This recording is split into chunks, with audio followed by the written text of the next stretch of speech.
Hi friends, evening time ஏதாவது கிறிஸ்பியாக சாப்பிட்லாம், டேஸ்ட்டாக சாப்பிட்லாம், டீ கூட வந்து சாப்பிட்லாம் அப்படின்னு வந்து பார்த்தா நமக்கு உருளைக்கிழங்கு தான் இருக்குது. ஓகே, அது வச்சு நமக்கு ஏதாவது கிறிஸ்பியாக பண்ணலாம் அப்படின்னு நினச்சி எல்லாம் ஒரு 4 உருளைக்கிழங்கு எடுத்து வேக வச்சு அதை வந்து ஸ்மாஷ் பண்ணி வச்சுருக்கேன். அதுக்கப்புறமா வந்து கொஞ்சோண்டு உப்பு, அதுக்கப்புறம் தேவையான அளவு மிளகாத்தூள். உங்களுக்கு மிளகாத்தூள் தேவையான மட்டும் போட்டால் போதும்.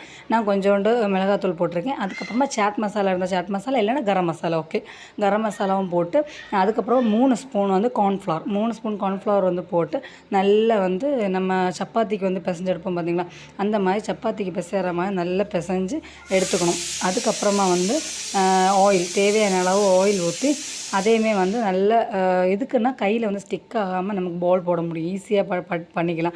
அதுக்காக ஆயில் ஊற்றி நம்ம இந்த மாதிரி பிசைஞ்சு எடுத்துக்கிட்டு ஆயில் சூடானதுக்கப்புறமா இந்த மாதிரி பால் போட்டு எடுத்துக்கலாம், உருண்டை போட்டு. இது வந்து சாதா உருளைக்கிழங்கு சாப்பிட்ற மாதிரி அப்படிலாம் இருக்காது. நல்லா கிறிஸ்பியாக பொட்டேட்டோ சிப்ஸோ இல்லை லேஸ் பிங்கோ இந்த மாதிரி சாப்பிட்ற மாதிரி தான் செம்ம டேஸ்ட்டாகவும் நல்ல கிறிஸ்பியாகவும் தான் இருக்கும். உள்ளே எல்லாம் நல்லா வெந்து கிறிஸ்பியாக தான் இருக்கும். செம்ம டேஸ்ட்டாக இருக்கும். கண்டிப்பாக ஈவினிங் டைம் உங்களுக்கு உருளைக்கிழங்கு இருந்துச்சுன்னா இந்த மாதிரி ஸ்நாக்ஸ் பண்ணி பாருங்கள். நமக்கு இந்த ஷேப்பில் தான் போட்டு எடுக்கணும் அப்படிலாம் கிடையாது. நமக்கு எந்த ஷேப்பில் வேணாலும் போட்டு எடுக்கலாம். இது வந்து அப்போ கரண்டி போட்டு கிண்டக்கூடாது. ஒரு சைடு வெந்து ப்ரௌன் கலர் ஆனதுக்கப்புறமா அடுத்த சைடு திருப்பி போட்டு அது அப்படி எடுத்துக்கலாம். இடைக்கிடைக்கு நம்ம போட்டோன்னா இந்த மாதிரி கொஞ்சம் அதுக்கு நம்ம கரண்டிலே ஒட்டிடும். அதனால் கிளியர் ஷேப் வராது.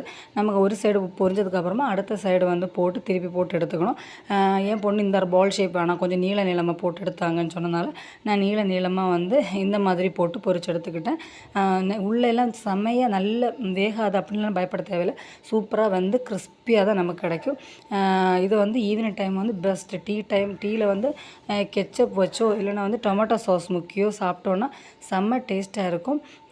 கண்டிப்பாக இது நீங்கள் எல்லாருமே ட்ரை பண்ணி பாருங்கள். உங்களுக்கு இந்த வீடியோ பிடிச்சிருந்தா லைக் பண்ணுங்கள், சப்ஸ்கிரைப் பண்ணுங்கள். Bye friends.